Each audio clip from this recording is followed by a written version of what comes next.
Now, I could start off this video how I normally do, with a spiel about the shenanigans you guys are about to witness, but I feel as though this intro clip is probably going to do the same job. So, g'day there once again viewers, this is your mate Kamikaze78 here, and I'm going to ask you to sit back and enjoy the pure chaos that's about to unfold.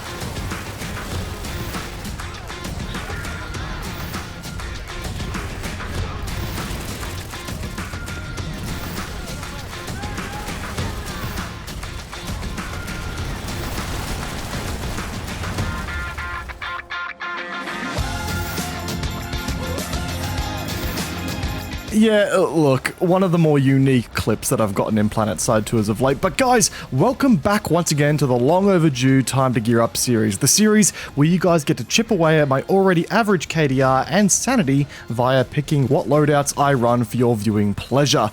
The more and more I do this, the more and more you guys are just prodding me with a stick saying, "Dance, monkey, dance!" But I digress. The way in which you can have your say is by leaving a comment in the comment section down below with a loadout suggestion you'd like to see me use, and the highest rated loadout gets selected for the next episode. As a reminder guys, any suggestions that have a heavy reliance on implants have to be available on a new conglomerate character, and ASP perks can be optional extras but mustn't be the bread and butter of the loadout because quite frankly, I don't have access to all the ASP perks and I can't switch out with them, so just so you know. But the tomfoolery that we're going to be embracing today actually comes from one of our moderators here on the channel, the Winged One, who has me playing a light assault class on my home faction, the new conglomerate. The loadout is also named High, Low, Too Slow, which, yeah, I think is pretty fair considering the footage that we have seen thus far. Anyway, let's dive into what we're running today. Kickstarting things off, we are making use of the AF4A Bandit Carbine, and hey, at least I get a primary weapon this time around. Like, I think I should be counting my blessings where I can, but it's rather fitting that we're using this weapon here today, as we just reviewed the AF19 Mercenary in the last video, and this is, at the end of the day, just a mercenary that is a little bit more tuned for CQC combat. Just a little coincidence that I thought was worth noting. Attachments wise, we have a 1x optic equipped with the advanced laser sight in tow, and for some reason, Winged didn't specify an ammo type, but there was literally no reason to not run the soft point ammunition on the kit, so I took some creative liberty and threw it on there anyway. I mean, I think you guys owe me that much leeway at least after all the torture I've been through lately. Right? No? Yeah, alright then, do your worst, I can take it. But anyway, Wing did specify that we did have a choice of sidearm that was either the NS44 Commissioner or the NS357 Underboss, should we not have the ASP SMG secondary perk unlocked. But we do have that perk unlocked, so we're actually making use of the NS66 Punisher with iron sights, adaptive underbarrel grenade launcher, laser sight, and soft point ammunition. I will admit, I did forget to equip the laser sight for the majority of the play session, but hey, nobody's perfect. We don't really get much choice when it comes to the tool slot on the light assault class, so it's situation normal with the rocket rifle with the default ammunition, but the ability slot is without a doubt the spine of this entire build and playstyle.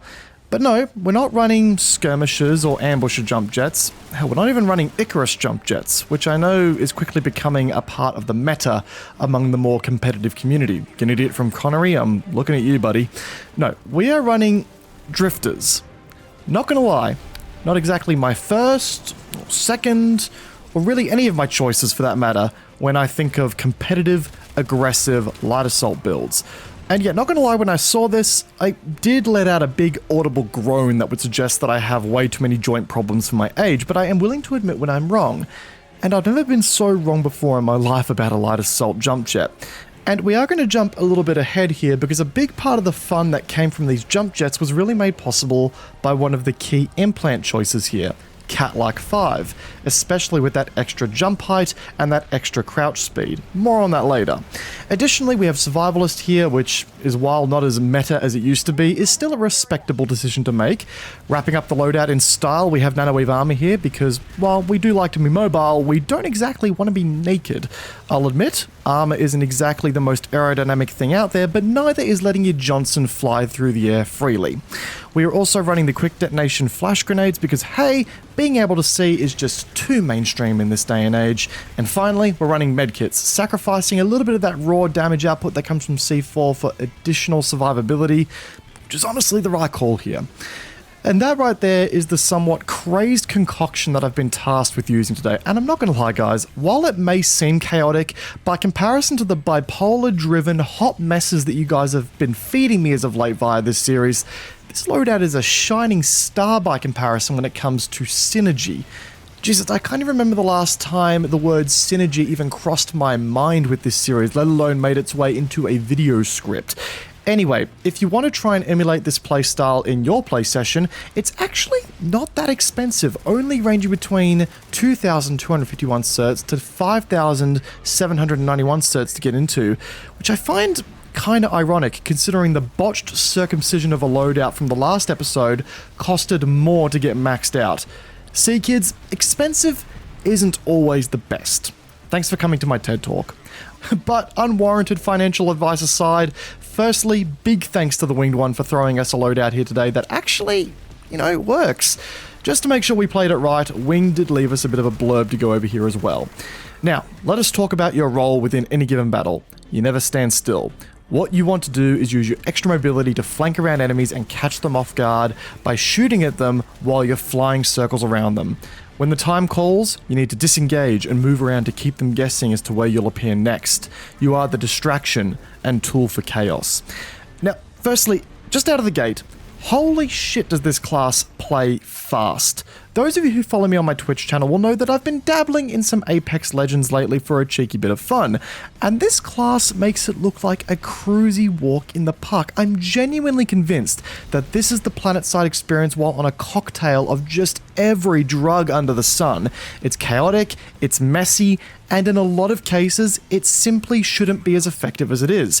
It has no right to be. Most of the engagements I got into and came out of alive, I immediately feel a compulsion to apologize to the poor bastard that I just span in circles around going, haha, bandit, go Bert. It's the build that just screams pure anarchy, but my god, does it work? And it works well. I should make it clear that if you're the kind of player who likes sitting on rooftops and methodically picking away at targets, turn away now. This ain't for you, Chief. This here is a deranged psychopath that charges enemies down, incoherently screaming obscenities about their mothers with absolutely zero regard for human life, including their own. For one, the weapon choice here is on point. The AF-4A Bandit is easily one of the best performing weapons when it comes to hipfire accuracy available to a new conglomerate light assault, and I genuinely feel that it is the weapon of choice for this kind of stuff. I was able to accurately go for headshots with it while flying circles around my enemies like a clingy seagull that won't catch the hint.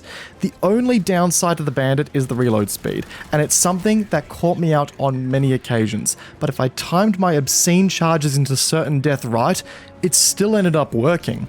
So take one of the better performing weapons out there for this sort of thing and smack it on a class that seems to be running solely off of an unhealthy addiction to cocaine, and you have a loadout that can remain incredibly mobile while still outputting a healthy amount of bonus checks on those who don't believe in the way of capitalism. The cat-like implant well and truly makes the drifters actually a lot more viable out of the gate thanks to that small increase in verticality. It doesn't seem like much out of the gate, but man, just jumping that little bit higher gives you just that ability to take the class further. But my favorite part of this combo was just the amount of times that I would be caught off guard by some random heavy assault that turned around a corner, only to jump on what seemed to be my personal trampoline, embrace my inner Anakin Skywalker, I'll try spinning, that's a good trick, to throw their aim completely off.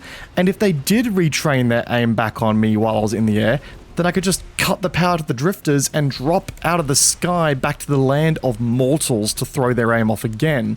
But that's not the only part that helped me here. We of course had the underbarrel grenades. Now yes, the Punisher is an actual weapon, and is a solid weapon. It's one of the better SMGs in the game, I would dare say right now.